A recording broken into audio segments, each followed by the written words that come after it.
Bien, en esta ocasión vamos a considerar el aparato unguial, no sin antes tener algunas consideraciones generales al respecto de lo que es este tema tan complejo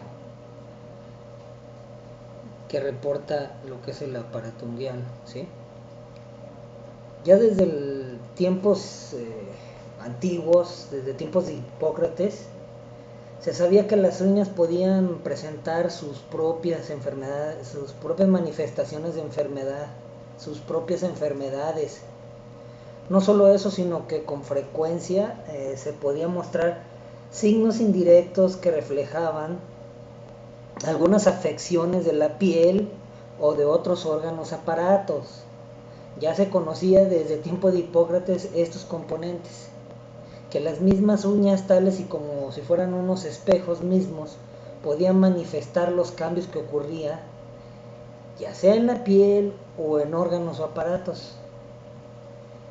Utilizando esta misma lógica, en ese sentido, pues los médicos deberían de prestar atención a estos fenómenos presentes en la uña, utilizándolos como una ayuda en algunos diagnósticos.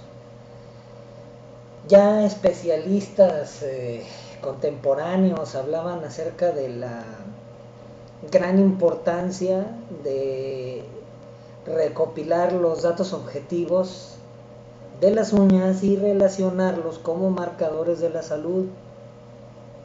Sin embargo, parece ahora que dentro de la práctica médica llega a ser incomprensible esto, es decir, que la realidad es bien distinta. La mayoría de los médicos omiten en este estudio la patología unguial, quizás porque la llegan a encontrar difícil, la encuentran confusa o de plano de escaso interés, ¿sí? En el afán de la especialización de las enfermedades, y muchas de estas en técnicas prolijas que a fin de cuentas derivan en tratamientos tecnológicos costosos o cirugías y demás, se abandona lo básico. Es precisamente por este hecho donde se necesita dos intervenciones. O el médico general que no ha hecho una especialidad, por lo menos tiene un entrenamiento en lo que es dermatología y su uso a este respecto, en la valoración de los maneras, ¿sí? O de plano el apoyo en la proliferación de profesionales como son los podólogos. Luego entonces, si entendemos este aspecto, que eh, por norma ya sobreentendida se da por sentado que la uña no tiene el mínimo interés desde el punto de vista de salud, y por lo tanto no reviste un interés social y de prestación de servicio de salud, pues entonces ¿cómo se va a considerar seriamente el nacimiento de profesionales que se encarguen del cuidado de las uñas y por consiguiente de los pies o manos, ¿sí? Bien, entonces esta situación pues llega a ser curiosa si se tiene en cuenta la facilidad de la exploración de las uñas. Están ahí, son evidentes, saltan a la vista, pero tan fácil como realizar una exploración de las uñas y un examen directo. Esto hace recordar una frase famosa de aquel Wolfgang Goethe. Él dice: ¿qué es más difícil de todo? Lo que parece más fácil. Ver los ojos lo que está entre ellos. Así es. Entonces, tal parece el mejor lugar para esconder algo es lo más cerca de los ojos, ¿verdad? Entonces ahí, aunque salta a la vista, parece como si tratáramos de ver nuestra propia nariz. Ahí está, pero los ojos no son capaces de descubrir, ¿sí? Entonces, pues debemos de entender la importancia que tiene esto, entonces, como un valor ya hacia las prestaciones de servicio, tener un conocimiento exhaustivo, claro, completo de lo que es la uña, los fenómenos de la uña y lo que involucra respecto de la salud del paciente, ¿sí?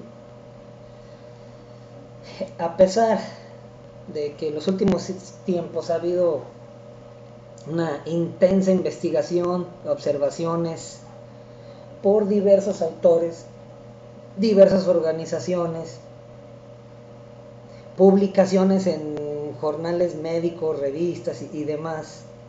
Muchos de estos incluso por parte de laboratorios.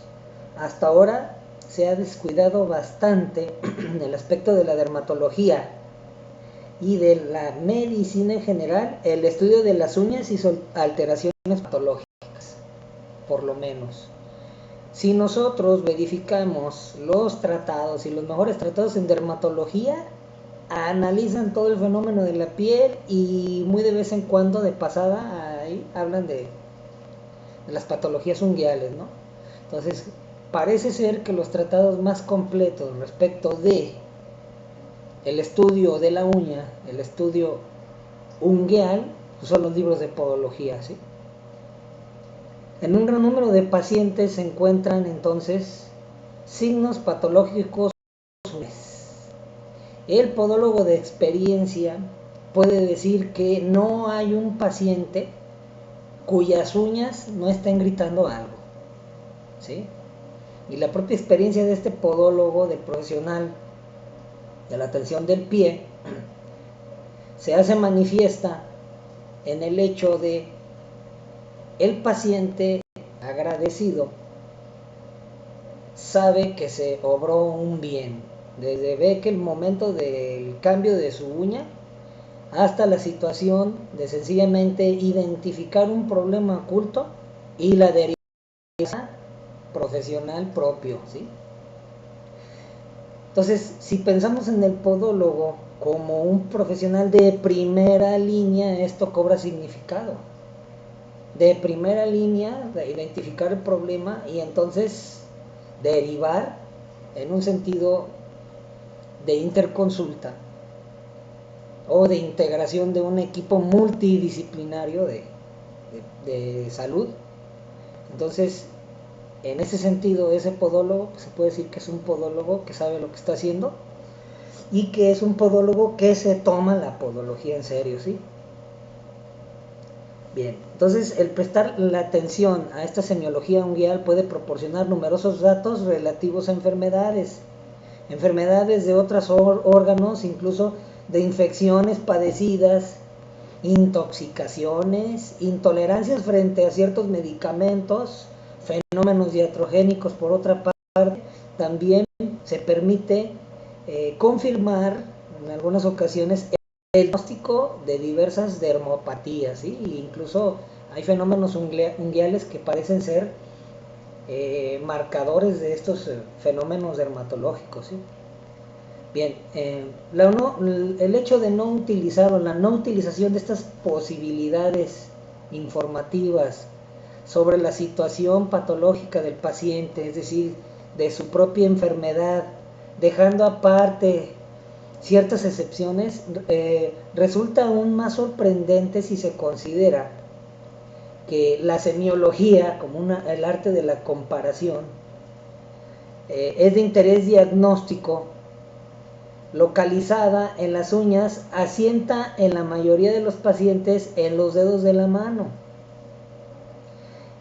ya que este es un lugar especialmente accesible a la exploración directa, ¿no? Es lo que más fácil está para la exploración. Es por eso que el podólogo también se va a interesar en los fenómenos presentes en las uñas de las manos. La mayoría de los podólogos que hacen completo su trabajo precisamente incluyen esta exploración complementaria en los signos visuales de las uñas de la mano. Bien, y cuando se inquiere de parte hacia el paciente o de parte del paciente las causas de esta desatención hacia las alteraciones unguiales, entonces se encuentran diversas respuestas. Pero lo importante aquí es cuando preguntamos a otros profesionales de la salud las causas de la desatención de estas alteraciones unguiales, pues las respuestas que vamos a recibir también van a ser insatisfactorias, ¿sí? Ya habíamos mencionado por qué. Por otra parte, estos fenómenos son frecuentemente son ambiguos, ¿sí? Pueden guardar un sentido o un significado no muy claro, ¿sí? En el sentido de que fenómenos de aspecto muy similar proceden de diferentes mecanismos patogénicos y se producen a consecuencia de diversas etiologías, ¿sí? Ejemplo, la línea longitudinal, la línea de Bo, las discromías, muchas de estas son muy similares y sin embargo su etiología es totalmente extrema, ¿sí? Entonces aquí es donde entra la experiencia del podólogo echando mano de la semiología en aspectos más claros, relevantes en el recogido didáctico. ¿Sí? Por otro lado, el tratamiento de los trastornos de crecimiento de las uñas a menudo resulta decepcionante tanto como para el médico como para el enfermo, ¿sí? Además de siempre es tedioso, hasta el punto de que según según lo observado en la propia experiencia personal dentro de esta clínica, las escasas experiencias de curación sustentadas por los pacientes no les estimula a ocuparse de estas estructuras, de estas faneras, ¿sí? Escuchamos frecuentemente acerca de pacientes cuando hacemos la exploración, la recogida de datos, si hablamos acerca de su etiología, su patología en la uña, y hablan y dicen es que ya he probado de todo, es que ya hice y parece que la experiencia es decepcionante, ¿no? Pero obedece precisamente lo que hablábamos. Esto es algo de lo más difícil, ¿sí? Lo más frecuente es, por ejemplo, la onicomicosis y luego dicen es que tal o cual producto anunciado por televisión y no me funcionó, pero a veces ni siquiera se trata del asunto de los productos, ¿sí? Sino de cómo el paciente está siendo apoyado en la terapia, ¿sí? Bien. Continuamos. Bien. Vamos a hablar directamente de la importancia, ¿sí? No cabe duda de que el hecho basado en la biología del crecimiento, la biología del crecimiento unguial, de que la repercusión de numerosos factores nocivos, ¿sí?, que pueden afectar directamente esta biología del crecimiento de la uña, no lleguen a objetivarse, ¿sí?, hasta pasado el tiempo. Esto dificulta entonces también la, um, la recopilación de datos, la recopilación de idea y la conciliación entre el factor desencadenante y el síntoma, ¿sí? Entonces muchas de las veces, aparte de la falta de la información, que a pesar de inquirir del paciente, falta de información, junto con la imposibilidad de objetivar el inicio del problema, ya no logramos ahí conciliar el factor desencadenante y el síntoma o el signo que estamos observando, ¿sí? Bien. Entonces debemos entender que debemos de apurar al máximo las posibilidades informativas a partir de la información obtenida por la observación de los signos y síntomas unguiales en beneficio del paciente. Por lo general, en la exposición de la patología unguial se trata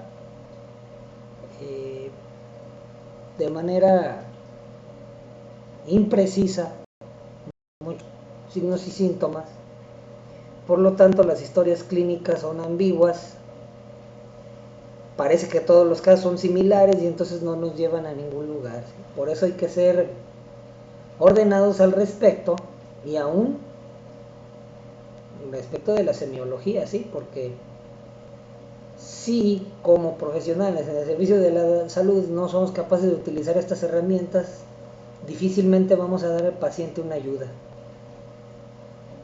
¿sí? Bien, desde el principio debemos pensar que la base diagnóstica de las onicopatías se basa desde luego desde la normalidad, ¿no? La uña normal. La uña normal pues tiene que definirse en estructura y función. La uña como tal constituye un anejo de la piel distal del dorso de los dedos, ¿sí? Es decir, la uña se encuentra allí de forma natural, obligada, porque su principal función es la de protección del extremo de los dedos. Y se encuentra en forma de placa córnea, dura, aplanada, de superficie generalmente convexa, ¿sí?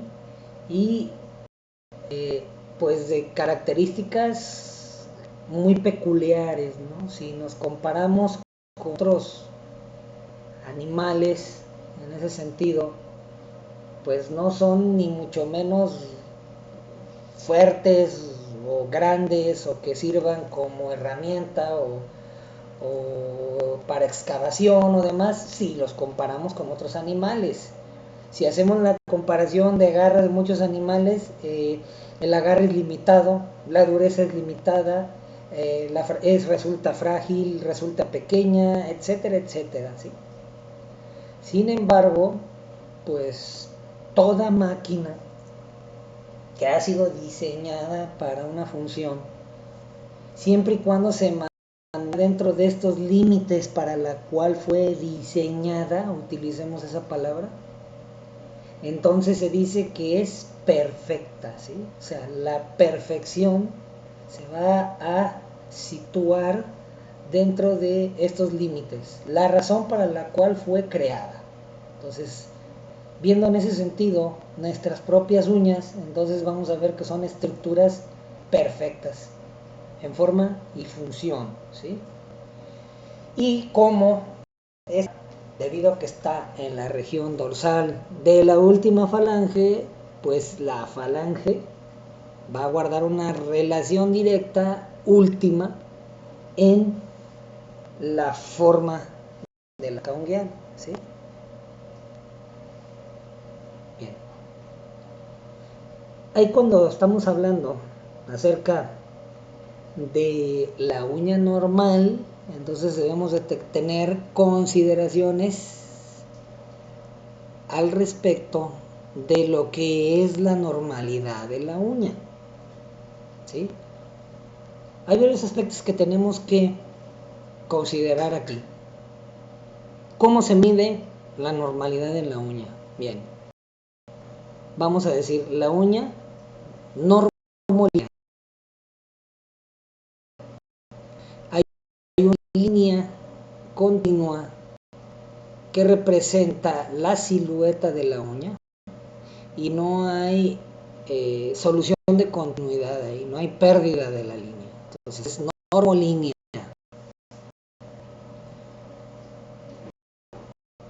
Esta copia, vamos a ver que también guarda una armonía de equilibrio, y esta armonía de equilibrio depende directamente de los ejes.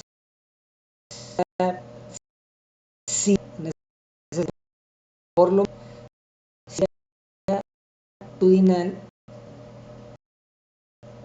menos frecuente la simetría transversal. ¿Por qué longitudinal? Que si hay armonía, la transversal de forma objetiva, porque la uña se encuentra debajo del pliegue proximal, pero en teoría es así. Así es, en teoría necesitaríamos hacer un análisis profundo, una resonancia magnética o ecografía para ver que efectivamente es de esta forma. Entonces dijo normolínea, la normalidad en el color, normocroma, ¿sí? La normalidad en la convexidad, normoconvexa. Entonces, respecto de la normolínea, característica normolínea, normocroma y normoconvexa, va a depender el resto de los datos que demuestran la normalidad de la uña. Por ejemplo, la textura, ¿sí? Entonces la uña debe de tener cierta textura, lisa, agradable al tacto, etc. Y después de esto, el grosor, la velocidad de crecimiento, la resistencia y elasticidad misma de la uña, la implantación o la fuerza de implantación, por ejemplo, y esos aspectos ya completan en ese sentido la normalidad de la uña. Bien.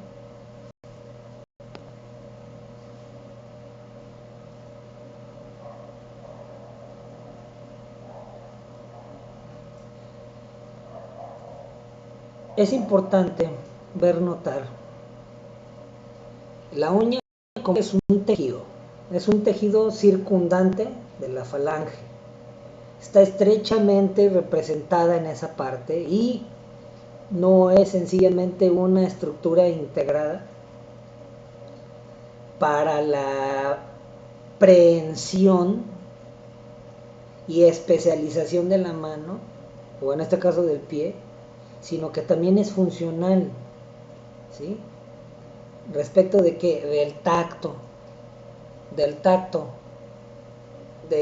tacto especial, del tacto fino y de la vibración. Todos estos aspectos hacen de la uña un ideal anejo para la recogida de datos hacia las extremidades.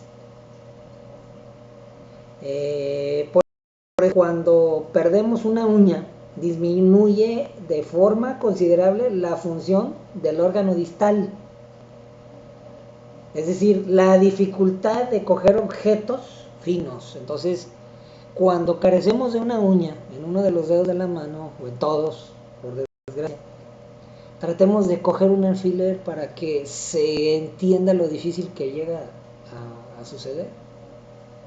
Lo mismo respecto de los dedos de los pies. Existen fenómenos de la acomodación que a fin de cuentas van a perturbar la postura y con respecto de la marcha, y entonces se vuelve anómala, ¿sí? Entonces la pérdida del primer dedo del pie y menos de los restantes dedos pueden trastornar intensamente la deambulación. Es por esto. Entonces el dedo gordo, el movimiento del dedo gordo no se entiende como un movimiento, el movimiento último de apoyo, pensando en el dedo gordo del pie, como una gran columna de apoyo importante en la fase última de marcha, es vital. Entonces, Si se pierde la uña ahí, se está perdiendo la relación de todo el conjunto de este aparato, de los elementos del dedo, ¿sí? ¿Por qué? Porque hay tracción ligamentosa, y esa tracción ligamentosa del aluxis longus, el análisis, el aluxis maximus longus, por eso recibe el nombre el dedo gordo como alux, va a llevar la información a través de todo el tejido fibro, eh, fibroso especial en el cual se asienta la uña, y va a aportar información importante. Entonces todo esto es, si se fijan, está eslabonado, por decirlo así. Entonces aquí podemos pensar que si va a ocurrir, dice, la extirpación terapéutica de una uña, pues no debería de hacerse en una fecha próxima en la que el paciente pues va a requerir especialmente sus habilidades para la marcha. Es relativo, ¿no? Porque aún con todo la podología es conservadora, y la podología como tal no contempla la extirpación y mucho menos terapéutica de la uña. La onicoexéresis, eso ya han sido pues intromisiones o de la cirugía dentro de la podología, ¿no? ¿Sí? Desde el principio no fue así, pero ahora ya siendo de esta manera, ¿no? Por lo demás, las uñas sanas y bien cuidadas contribuyen en una no escasa proporción a la estética de la mano, ni hablar, y del pie incluso, ¿no? Entonces el gran impacto emocional que subyace aquí en el paciente con una uña enferma es subvalorado, ¿no? Entonces a veces en servicios de salud se considera y se minimiza el aspecto de una uña enferma, sin tomar en consideración el gran impacto que esto subyace y que implica para el paciente, ¿sí? Bien. Pues ahí tenemos un ejemplo, ¿no? Pero tal parece que desde una forma ya instintiva, algo que se ve en esta forma parece repulsiva.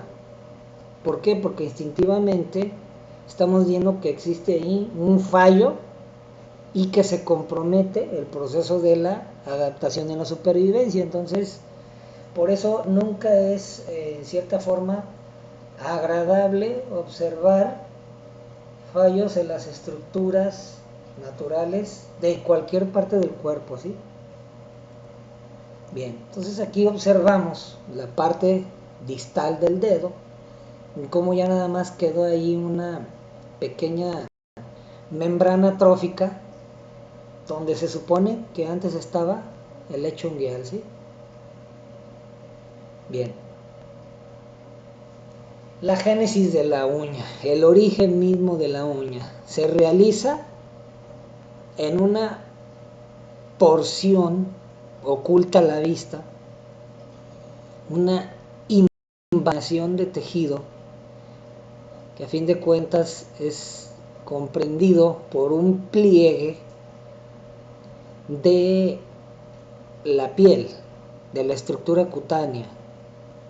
Eh, Dentro del proceso de formación, desde el punto de vista embriológico, este pliegue ya se encuentra completo y funcional hacia la semana 14 de gestación, ¿sí? Esta matriz, la llamada matriz ungueal, ¿sí?, es un tejido especializado comprendido entre el fondo de la bolsa, es decir, esa invaginación, matriz ungueal, ¿sí?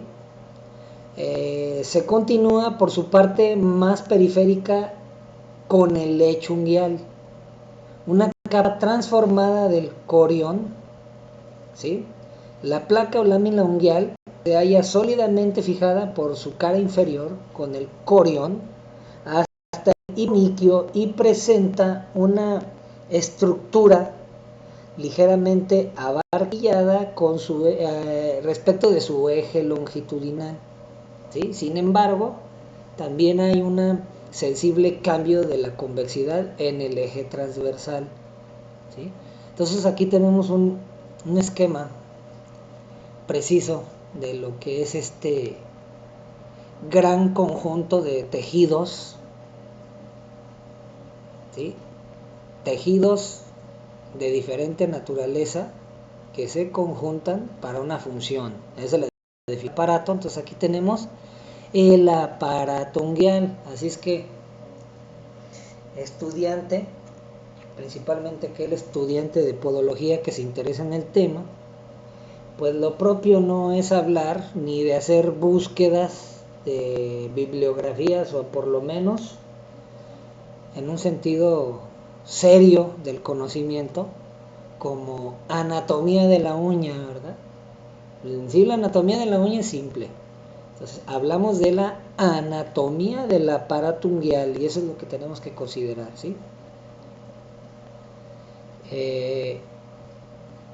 Matriz, ya dijimos, representa ahí ese abolsamiento, esa invaginación, donde vamos a considerar que parece que la epidermis va a perder la última porción de los estratos de la cual está formada para dejar en un proceso de este plegamiento células vivas que tienen el potencial del recambio celular rápido y constante.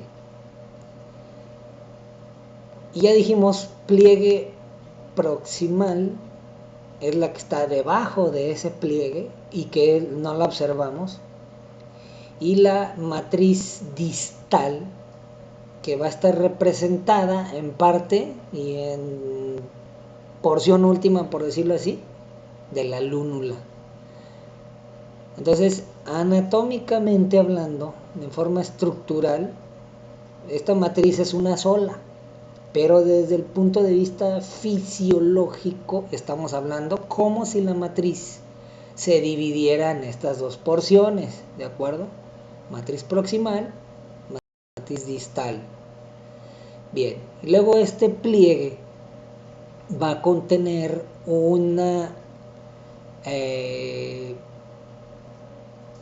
va a estar representado el último estrato epidérmico como una continuación córnea que se va a adherir a la propia lámina unguial formando un sello. Esta es la cutícula. Entonces, dicho de otra manera, el pliegue unguial proximal no es lo mismo que la cutícula. ¿Verdad? La cutícula es una continuación del estrato córneo, una cornificación a forma de una adherencia que va a formar barrera de protección contra las intromisiones de agentes hacia la matriz unguial. Así de fácil, ¿sí? Bien, y luego la uña va a estar implantada en el tejido subyacente inferior representado por el lecho unguial. Y vamos a ver cómo el lecho unguial es de especial interés, los fenómenos que ocurren ahí. Entonces, de la misma manera, así como la matriz unguial es especialmente sensible ante los cambios del mismo organismo, también el lecho unguial, y por ende van a afectar la configuración final de la uña, por lo menos en muchos de los casos en el color, en el aspecto visual de la misma. Luego el extremo libre, entonces el extremo libre es parte donde se cuela el aire debajo de la uña y aparece blanquecina, ¿sí? Directamente por debajo de este borde libre donde termina el lecho e inicia la parte distal del tejido, ¿sí? El hiponiquio, ¿sí? Allí hay estructuras de adherencia hacia la lámina unguial que también tienen una importante función para el aseguramiento de la forma y la estructura y la función de la uña, ¿sí? Entonces, también mencionamos acerca de la importancia para muchos autores del hueso, es decir, de la falange, ¿sí? En la configuración final de la uña. Entonces parece que la falange guarda una relación directa con la curvatura final de la uña, ¿sí? Bien.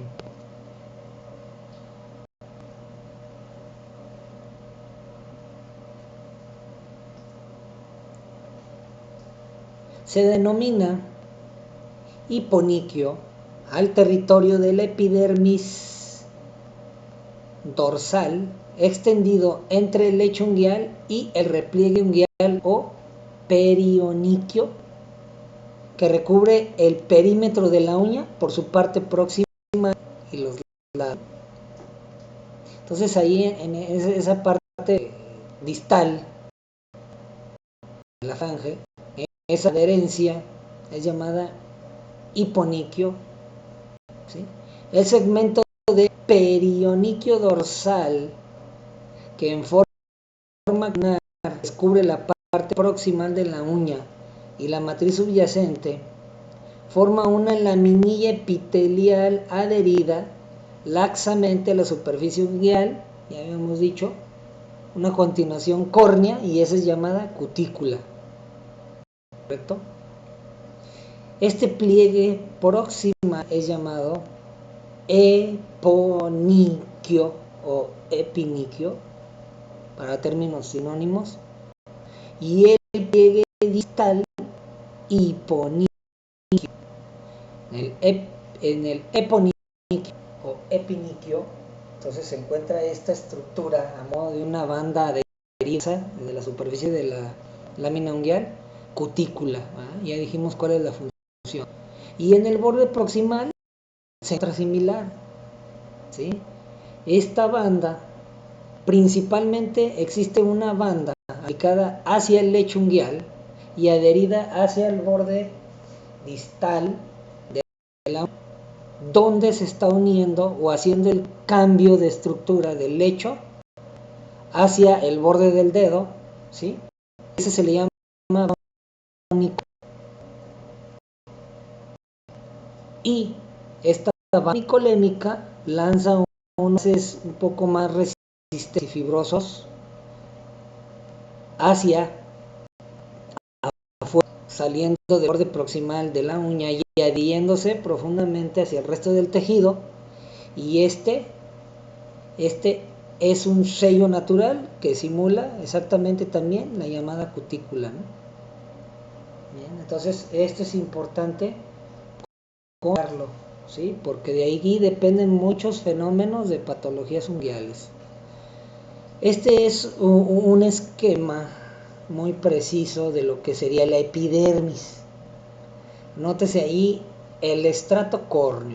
Entonces vamos a observar cómo son células ya perfectamente planas, a modo de hojuelas, ya casi libres de las uniones proteínicas celulares, en un proceso de acantosis que le va a permitir exfoliarse de forma natural e irse cayendo. Y en este sentido, pues por lo menos en nuestros hogares, formar casi el 90% del polvo que respira en casa, ¿no? Estos restos del estrato córneo. Luego, en la palma de la mano y la planta de los pies, directamente debajo, tenemos un estrato especial de células un poco más anchas, más poliédricas, que están rellenas y entrelazadas, por decirlo así, de proteínas especiales asociadas a la queratina. El estrato último, el córneo, es queratina, pero el estrato lúcido, el cual no se encuentra en el resto del cuerpo, sino ya dijimos en qué sitios, a esta queratina, que regularmente es queratina 11 y queratina 9, ¿sí? se le agregan otras proteínas estructurales. Tenemos la filagrina, entre otros, la fibronectina también y la queratoyalina. Estas asociadas a la queratina le va a dar un aspecto cristalino, por eso se llama estrato lúcido. Este estrato lúcido, aquí en palmas y planta de los pies, es abundante, grandemente proliferativo. Y esto va a representar la mayor parte del grosor de todas las hiperkeratosis, de todas las callosidades, ¿sí? Por lo regular eso representa. Entonces, la pregunta frecuente del estudiante en podología: ¿y hasta qué grado debo quitar el callo? Bueno, pues nunca llegamos más allá de eliminar lo que es el estrato lúcido, ¿sí? Así de simple. Ya la experiencia va mostrando de qué se está hablando, ¿sí? Luego directamente debajo el estrato granuloso, llamado así porque por la aparición desde el punto de vista histológico de gránulos. ¿Gránulos de qué? De queratoyalina. Por eso viene directamente la génesis del estrato lúcido aquí. Entonces hay gran proliferación dentro de este estrato granuloso para formar el lúcido, cosa que no resulta idéntica en esto de la piel, ¿sí? Sino especialmente palmas de las manos y planta de los pies. Y el estrato espinoso, llamado así porque en el microscopio, en los estudios histológicos, aparecen grandes haces de proteínas que parecen espinas, ¿correcto? Y luego lo que representa ahí el estrato basal, que es el estrato activo, que presenta dos células poliédricas ni romno. Y es curioso observar que células germinales celular es en general, mientras que los demás estratos, incluso el estrato hasta dos capas, a diferencia del estrato uno solo, y él va a entrar en una unión celular estrecha, membrana basal, y la va a unir a la dermis. Entonces nótese cómo hasta esta línea, esta frontera térmica, hasta ahí llegan los sanguíneos. Las células vivas que dependen aquí son su misión de difusión. Entonces, es por eso la observación de cómo lo primero que se va a afectar en déficit nutricio es la piel. Y por lo tanto, epidermis,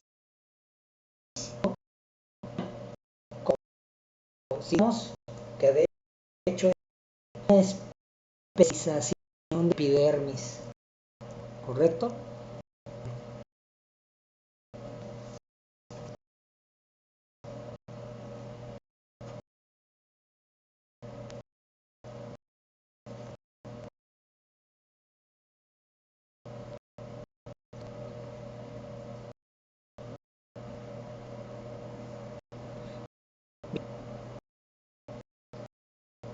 En condiciones fisiológicas, la superficie de látex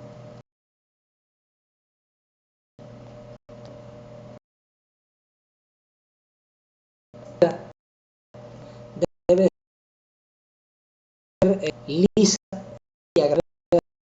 Hay limitaciones con el tiempo, aún así no alteran significativamente la textura, ¿sí? Se considera color normal, color rojo, pero pudimos decir color blanco perlado, un rosa claro. Entonces, por el fenómeno de que se transluce a través de los capilares presentes en el lecho unguial, o sea, representados por el corión. Bien, solo en un trecho de 1 a 3 milímetros distal de la cutícula presenta una zona semilunar de color blanquecino que se llama lúnula. La lúnula por mucho tiempo parece que fue como un misterio, por decirlo así, de la aparición y mucho menos de la función de la lúnula. Como causa de la coloración más clara de la lúnula, se han discutido, por un lado, la actividad mitótica más intensa de las células, es decir, como es la parte distal de la matriz unguial, se entiende que hay mucha más actividad mitótica celular, por un lado. Por otro, la presencia de acúmulos queratínicos intracelulares, ¿sí?, que van a intervenir en la absorción y refracción de ciertas longitudes de onda de luz que van a dar como resultado un color blanquecino, un cambio en el color directamente, ¿sí? Algunos autores manejaban fenómenos del color como algunos decían presencia de aire espejo, ¿sí? Pero ni los estudios histológicos no mostraban esto, y mucho menos ahora los estudios ecográficos de alta resolución con los transductores propios para esto. Ahora ya sabemos que no es así, ¿sí? Bien, la extensión superficial y el grosor de la uña varían entre un amplio límites en función de ¿qué? De la edad. Entonces, cuando en las primeras etapas de la vida, pues el bebé tiene un proceso de maduración de todo su yo, ¿sí? Esto va a incluir a la uña. Entonces la uña no es que resulte incompleta, sino que resulta diferente sus límites funcionales, ¿sí? Y cosa diferente en el anciano, que va a representar la cesación periódica de los elementos que aseguran la función. Entonces los límites también cambian. Características individuales, ¿sí? Finalmente los dedos, el largo de los dedos, la relación del largo de la falange, la relación misma del grosor, la capacidad de irrigación, etcétera, ¿sí? Esto muestra, por ejemplo, ya viendo desde un punto de vista más morfológico del asunto, el índice, la longitud y la anchura de la porción visible de la placa unguial, es decir, la parte que nada más estamos viendo, no estamos hablando de la placa que está debajo del pliegue proximal, por ejemplo, sino de la parte visible de la placa unguial, que va a representar la parte adherida en el lecho unguial. Ese índice oscila alrededor de 1 en la raza blanca. Dice de 0.9 a 1. ¿Qué significa eso? Si hablamos de 1, significa entonces que, considerando una longitud, un eje imaginario que divide la uña por su parte central, longitudinalmente, que la cruce, que la interseque transversalmente, al medir las dos líneas, los dos ejes, vamos a encontrar que son sensiblemente de 1. Entonces un poco más realmente el hombre, ¿sí? Y nos da, por ejemplo, en la raza negra, la uña es más ancha que en la raza blanca, más larga que ancha.